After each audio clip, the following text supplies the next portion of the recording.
ইসলামী bank news top 10। আজ বাদ জোহর সংসদ ভবনের দক্ষিণ প্লাজা ও রাজধানী মানিক মিয়া এভিনিউতে বেগম জিয়ার জানাজা শেষে দাফন করা হবে শহীদ রাষ্ট্রপতি জিয়াউর রহমানের কবরের পাশে। বেগম খালেদা জিয়ার জানাজায় সুশৃঙ্খলভাবে অংশ নেওয়ার আহ্বান জানিয়েছেন বিএনপির মহাসচিব মির্জা ফখরুল ইসলাম আলমগীর।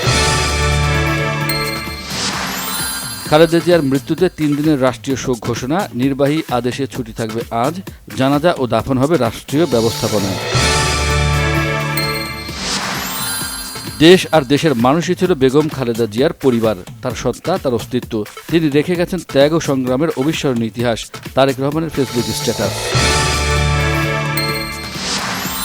দলের চেয়ারপারসন বেগম খালেদা জিয়ার মৃত্যুতে 7 দিনের কর্মসূচি ঘোষণা, বিএনপির কেন্দ্রীয় সহ সকল কার্যালয়ে খোলা হয়েছে শোক বই। বিএনপি চেয়ারপারসনের মৃত্যুতে গুলশান কার্যালয়ে শোক বইতে ঢাকায় নিযুক্ত বিভিন্ন দেশের কূটনীতিকরা সমবেদনা জানিয়ে স্বাক্ষর করছেন। আইন উপদেষ্টা ডক্টর আসিফ নজরুল বলেছেন, খালেদা জিয়ার মৃত্যুর পেছনে ফ্যাসিস্ট সরকার ও শেখ হাসিনার দায় রয়েছে।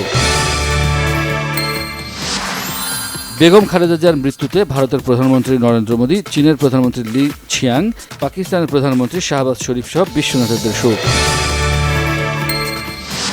খালেদা জিয়ার প্রতি শ্রদ্ধা জানাতে ঢাকা আসছেন ভারতের পররাষ্ট্রমন্ত্রী, ভুটানের পররাষ্ট্রমন্ত্রী ও মালদ্বীপের প্রেসিডেন্টের প্রতিনিধি।